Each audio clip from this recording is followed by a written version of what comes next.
মাসের শুভেচ্ছা। সুপ্রিয় দর্শক মণ্ডলী, আপনারা জানেন বরাবরের ন্যায় এবারও আমরা 21-এর আলপনায় নিযুক্ত হচ্ছি।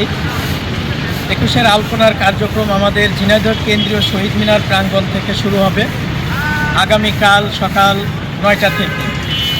আমাদের যে সমস্ত শুভাকাঙ্ক্ষী বন্ধুরা এই আলপনার সাথে সংযুক্ত ছিলেন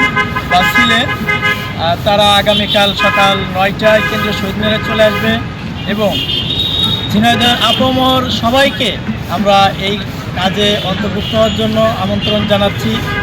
বিশেষ করে মিডিয়া, সাংস্কৃতিক সংগঠন, সংস্কৃতি ব্যক্তিত্ব যারা আছেন এবং আমার যারা ছাত্রছাত্রী বরাবর কাজ করে সবাইকে আমন্ত্রণ জানাচ্ছি। সবাইকে ধন্যবাদ। আমি মেহেদি হাসান মুন্না, স্বপ্নচল লিটারেচার একাডেমির সভাপতি। আমি বরাবরের মতো এবারও আছি। আপনারা ইনশাআল্লাহ থাকবেন শফিক ভাইয়ের সাথে। আমরা একসাথে কাজ করব, হাতে হাতে একসাথে, সকাল 9টায় আগামীকাল। ধন্যবাদ।